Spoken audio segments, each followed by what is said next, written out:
ഇല്ല, അദ്ദേഹം ഇങ്ങനൊരു സംഭവത്തെക്കുറിച്ച് മറുപടിയിലൊന്നും പറഞ്ഞില്ലല്ലോ. ഇങ്ങനൊരു പരാതി പോലും കിട്ടിയിട്ടില്ലെന്നല്ലേ പറഞ്ഞു. ഇന്ന് രാവിലെ ഒരു യൂത്ത് കോൺഗ്രസ് അയച്ച പരാതി മാത്രമേ ഉള്ളതെന്നാണ് മുഖ്യമന്ത്രി പറഞ്ഞത്. അവരുടെ കയ്യിൽ, CPM നേതാക്കളുടെ കയ്യിൽ, മുഖ്യമന്ത്രി ഉൾപ്പെടെയുള്ളവരുടെ കയ്യിൽ, പൊതുമരാമത്ത് മന്ത്രി അടക്കമുള്ളവരുടെ കയ്യിൽ ഈ വിഷയമുണ്ടല്ലോ. എന്നിട്ട് ഇവരെന്തിനാണ് ഇത് ഒളിച്ചു വെച്ചത്? ഇവർ പോലീസിന് കൊടുക്കണ്ടേ? ഇവർ സത്യപ്രതിജ്ഞ ലംഘനമല്ലേ നടത്തിയിരിക്കുന്നത്? യഥാർത്ഥത്തിൽ ഒരു ഗൗരവതരമായ ഒരു ആരോപണം, PSC അംഗത്തെ നിയമിക്കുന്നതിന് വേണ്ടി കോഴ വാങ്ങിച്ചു എന്നുള്ള ആരോപണം കയ്യിൽ വെച്ചിട്ട് ഇവരെത്ര നാളായിരിക്കുന്നു? ഈ ഉത്തരവാദിത്തപ്പെട്ട ആളുകൾ, മുഖ്യമന്ത്രിയും പൊതുമരാമത്ത് മന്ത്രി അടക്കമുള്ള ആളുകൾ, എന്തേ അവരത് പോലീസിലേക്ക് റെഫർ ചെയ്യാറുന്നത്? അതല്ലേ ചോദ്യം. ഞാൻ ചോദിക്കുന്നത്, NCPയുടെ അംഗത്തെ നിയമിച്ചല്ലോ. നിയമിച്ചതിന് ശേഷമാണ് മന്ത്രി AK ശശീന്ദ്രൻ്റെ മുൻ പ്രൈവറ്റ് സെക്രട്ടറിയുടെ ഫോൺ സംഭാഷണം പുറത്തു വന്നുകൊണ്ട് അവിടെ ലക്ഷങ്ങൾ വാങ്ങിച്ചു എന്ന് വന്നത് അല്ലേ? ആണല്ലോ. ഇവിടെ പാർട്ടിയിലെ അജ്ഞാതനായിട്ടുള്ള ഒരാളല്ല, പാർട്ടിയിലെ ഏരിയ കമ്മിറ്റി അംഗം, പൊതുമരാമത്ത് മന്ത്രിയുടെ ലോക്കൽ കമ്മിറ്റിയിൽ തന്നെയുള്ള അംഗം, അതേ ലോക്കൽ കമ്മിറ്റി, അവിടുത്തെ CPM നേതാക്കന്മാരുടെ സന്തത സഹചാരി. അപ്പോൾ നിങ്ങൾ തന്നെ, മാധ്യമങ്ങൾ തന്നെ അവരുടെയൊക്കെ ഇയാളെ പണം കൊടുക്കുന്നുണ്ടല്ലോ. ആരുടെ കൂടെ? ഇവരുടെയൊക്കെ കൂടെ നടക്കുന്ന ഒരു പാർട്ടിക്കാരനെ കുറിച്ചാണ് ആരോപണം. അപ്പോൾ ചൂണ്ടിക്കാണിച്ച് കാശ് മേടിക്കാൻ പറ്റും. അതാണ് CPM-ൽ ഇപ്പോൾ നടക്കുന്നത്. ഇനി ഇയാൾ പറഞ്ഞ് കാശ് മേടിച്ച CPM അംഗത്തെ PSC അംഗമായിട്ട് നിയമിച്ചതിന് ശേഷം മാത്രം മതിയോ ഈ ആരോപണം? അപ്പം നടന്നുകൊണ്ടിരിക്കുകയാണ്. 4 പാർട്ടികളിൽ നിന്നാണ് ആരോപണം വന്നിരിക്കുന്നത്. CPM, NCP, ജനതാദൾ, അതുപോലെ INL, ഘടകകക്ഷികളൊക്കെ എല്ലാവരും വിൽപ്പനയ്ക്ക് വെച്ചിരിക്കുകയാണ്, ലേലത്തിന് വെച്ചിരിക്കുകയാണ് ഈ സംഭവം.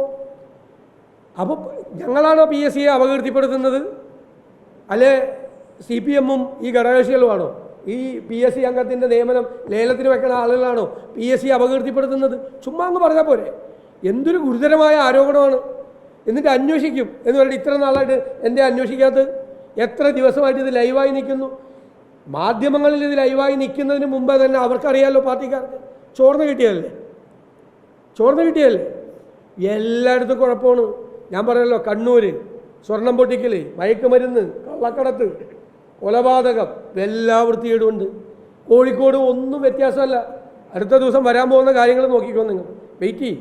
ഇതിനേക്കാൾ ഞെട്ടിക്കുന്ന കാര്യങ്ങൾ പുറത്തു വരാൻ പോവാം കോഴിക്കോട് ജില്ലയിൽ നിന്ന് തന്നെ. കോഴ വാങ്ങിയല്ലോ, കോഴ വാങ്ങിയത് നടത്താൻ വേണ്ടിയിട്ടല്ലേ, നടത്താൻ പോകുന്നതിനിടയിലല്ലേ പുറത്തു വന്ന്.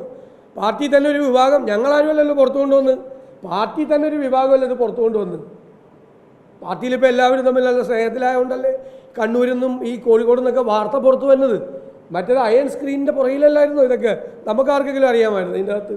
ഇപ്പോൾ ഇലക്ഷൻ കഴിഞ്ഞ് തോറ്റു കഴിഞ്ഞപ്പോൾ അങ്ങോട്ടും ഇങ്ങോട്ടും പരസ്പരം പഴിചാരി ഇതുവരെ നടന്നിരുന്ന കച്ചവടങ്ങളൊക്കെ പുറത്തു വരികയാണ്. കച്ചവടമാണ് നടക്കുന്നത്. ജില്ലാ തലത്തിലും സംസ്ഥാന തലത്തിലും എല്ലാം കച്ചവടമാണ് നടക്കുന്നത്.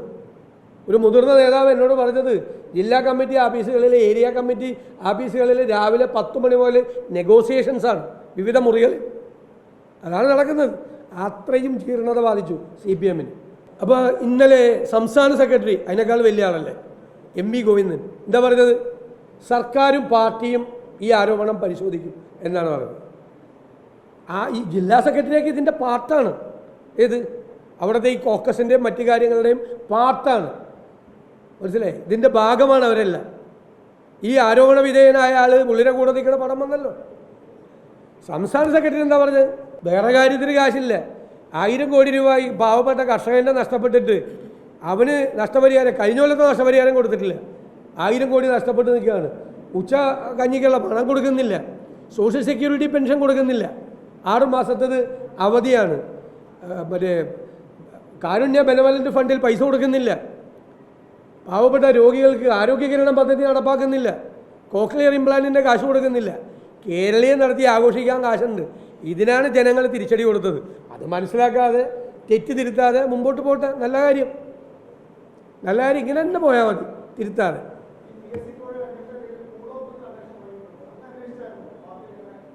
ഞാൻ ഈ നാട്ടുകാരനല്ല, ഞാൻ മാവിലായിക്കാരനാണ്. ഞങ്ങളുടെ അവിടെ ഇതൊന്നുമില്ല.